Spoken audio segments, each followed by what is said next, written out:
Welcome to the Hopedealers Show. I am your host, Kristin Joy Greer. I'm a principal, an author, speaker, artist, leadership coach, actor, and an auntie to one amazing nephew. But overall, I hope to live a life where I have learned to be a hope dealer. I'm so excited that you're listening into this show. I am just more than thrilled to share real life transformative stories of hope and empowerment. I mean, who doesn't need hope, right? We do. And this world, we absolutely need hope. So this is going to be an exciting journey. I'll be sharing my hope-filled journey. I'm going to be interviewing active and engaging hope dealers around this world who are making a difference in our society and within their communities. And more importantly, I hope that this podcast inspires you to be the hope that you wish to see in the world. Let's get ready to go, hope dealers.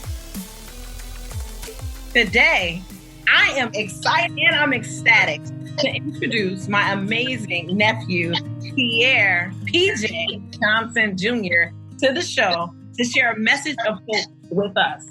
PJ will be with us soon, but before we get started, I want to tell you why today's show is necessary. You see, a couple of weeks ago, America saw the horrific murder of George Floyd. For many, this was yet another violent act of racism.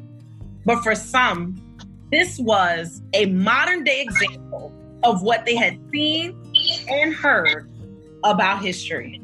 Now listen, it has been a global reawakening to a maniacal giant sent for our destruction. The oppression of Black people was yet again the reality.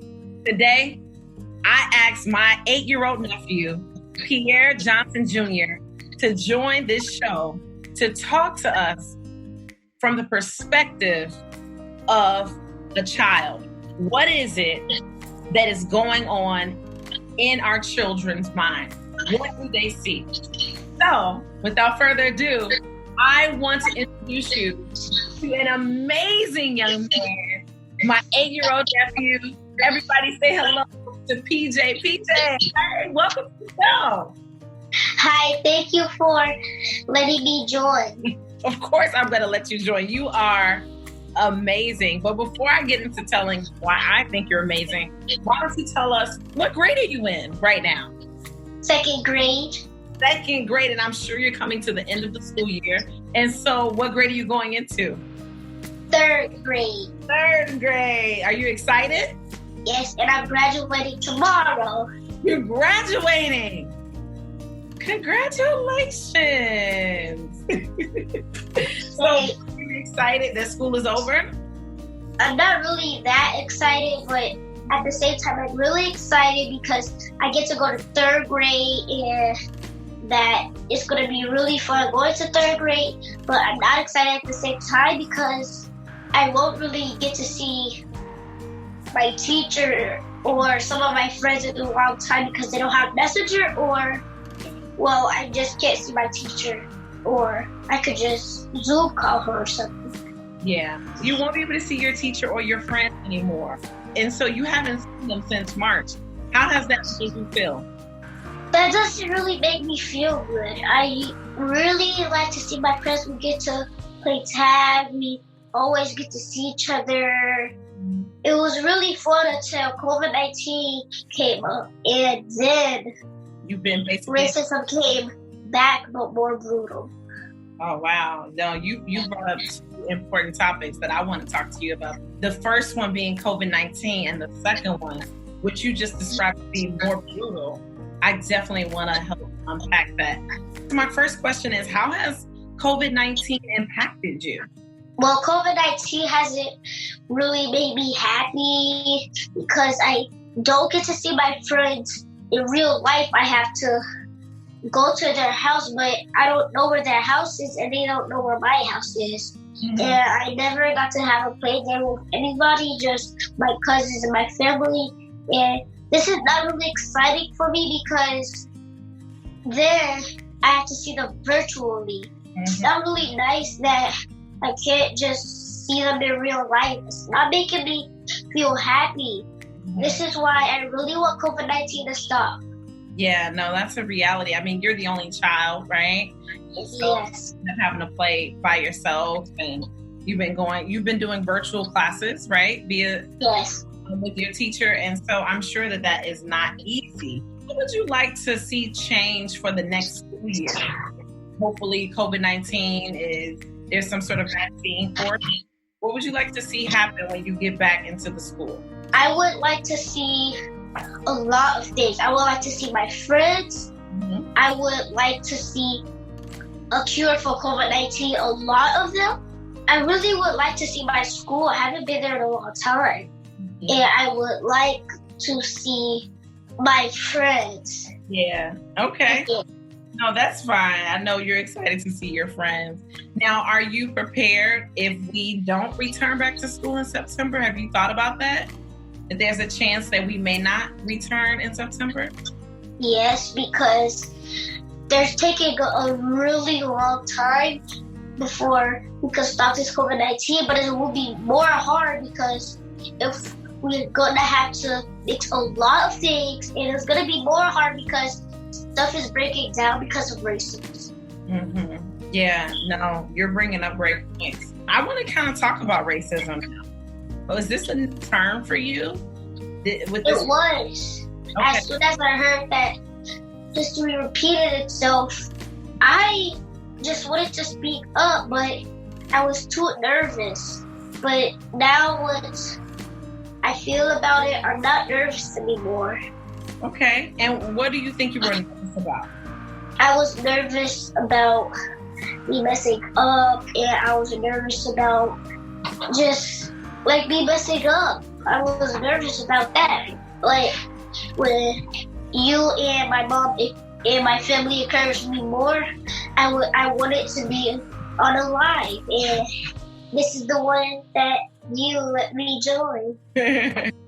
So you are actually speaking up, and you have the courage today to not just speak up to me and your family and your mom, but you also got the opportunity now to speak up to children your age and all of those that are listening to the Hopedealers show today. First of all, you did end up mustering the courage, and we are so proud of you for doing that. So I'm going to ask you a couple of questions. What do you know about what has happened in our world? Can you talk to me about what happened? First, I'll give you tips. Okay. History has repeated itself. Mm-hmm. Racism is hurting this world. Black people are getting tortured for no reason. Mm-hmm. And this is not good at all. That's excellent. I mean, you said history has repeated itself, right? Racism has been a cause of torture for Black Americans and just Black people in general. And this is just not a great experience right now. My question to you is, what do you think set all of this, what caused all of this? You were at home, everything was fine at one point. Do you think that something happened that changed this? George Floyd. Okay, what do you know that happened? So it was police officers, right? Mm-hmm. One of them was holding the knee to George Floyd's neck. And he was saying, I couldn't breathe. They thought he was messing around, but he couldn't breathe. Mm-hmm. He literally couldn't breathe, but once he was saying it for a long time, they still didn't believe him. Even though other police officers knew that it was bad, they wanted him to stay there or torture him. Mm-hmm. They didn't help George Floyd. They should have told that police officer to stop. That's what they get. Now they're in jail and they're fired. That's all them. No, I mean, you summarized it very well, right? No matter where people are listening to this, maybe they're in another country, or maybe this is years down the line, a horrific act happened on a camera, a cell phone camera. And that video went viral. And now everybody got to see this man die in the middle of the streets. How did you feel when you heard or saw this? I felt really bad. I felt bad for George Floyd's family and him. I don't know why the reporter didn't help. They thought they would get killed next, probably. Yeah. But either way, if I had to get killed next, I would stand up for anybody who is getting treated because of their skin color. I would stand up for anybody. Even though it might be a hard risk, I would stand up for anybody. And where did you learn how to stand up for people? I mean, you brought up a good point, right? Like, there were so many people kind of watching this. Some people really did try to step up and help. You know, there were people that jumped in if they were afraid that they were going to get shot by the police. Where did you learn how to stand up for people? My family and my school. Okay. Those are the two things that helped me learn about this. Yeah, and when you think about what happened to George Floyd, what does it remind you of what you learned at school? It reminds me of racism. Yep. And do you see racism at school? No. I don't see racism because we know we already learned it. And we don't see it. That's why we don't see racism in our school. Yeah. All right. Now, if you don't see racism, what kinds of things do you see that were similar to what happened with George Floyd? If I don't ever see racism, then if you see bullying, that's actually similar to what happened to George Floyd, but it's just more brutal. Wow. More brutal. And I really want you to talk about that. That's an excellent parallel here. Basically, that means you made an amazing connection. Can you talk to us about why you think racism is more brutal and a form of bullying? Racism is more brutal because, first of all, if it's a police, criminal, whatever, if they're a dirty cop, that's just really bad because they might shoot you because of your race, they might shoot you because of what you look like, or they might shoot you for no reason. But bullying is compared to racism, so it's racism sometimes. But they just punch you, they be mean and they beat you up, but they don't start shooting you. They don't, that's real racism there. That's just bullying. Wow. You heard it, everybody. From an 8-year-old. Comparing what's happening into our world right now to what's actually taking place in bullying. Pierre, what is police brutality? Brutality is... Police brutality. What do you think police brutality? Well, police brutality is shooting somebody for no reason, shooting somebody because of their race, shooting somebody because of what they look like, and shooting somebody or messing with somebody. Do you think what happened to George Floyd was police brutality? Yes. But the police brutality, what happened to him was the racism police brutality. Not the no reason police brutality, not did it on purpose brutality. It was the racist brutality.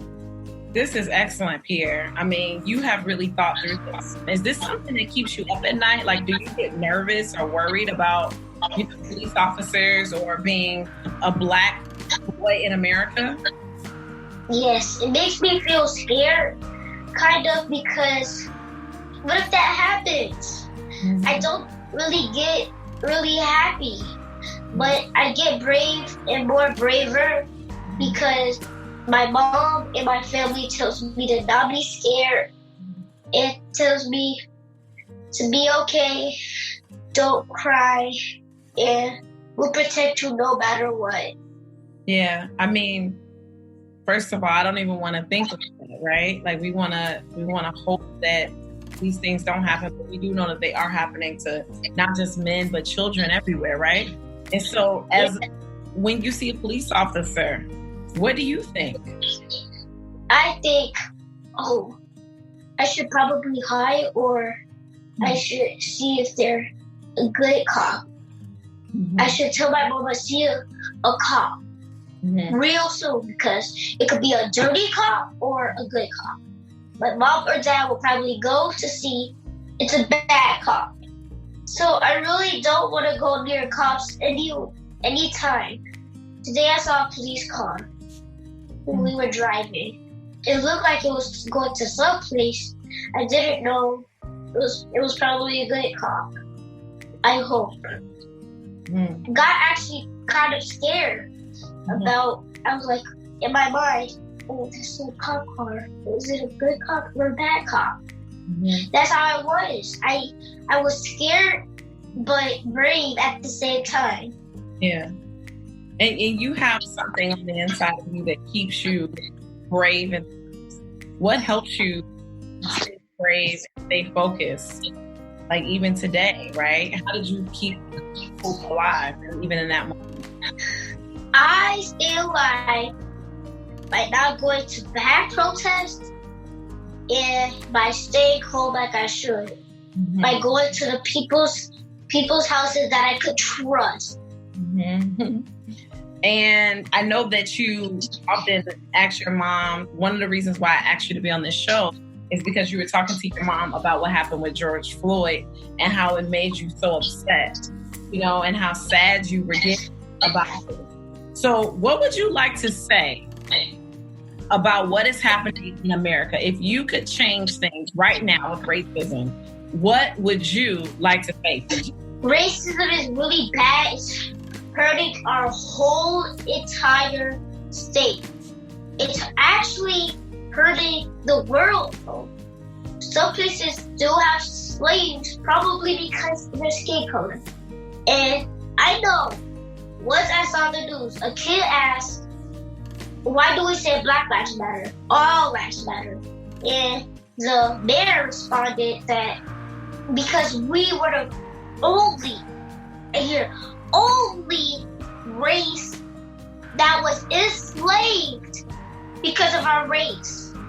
The only race enslaved in America. Yeah. The only race. Yeah. And what I thought about that is, what? I never thought about that. I thought that other races were enslaved too. Mm-hmm. But when I heard that hurt my feelings so badly. Yeah. And I hope that my whole family gets to watch this because I'm trying to tell the world racism and COVID-19 is really, really, really, really bad combined together. Yep. And PJ, you hit it on the nail, right? Like you literally said exactly what needs to be said, right? This is not good for us. And because it's not good for us, we as people need to change that. And you're 8-year-old.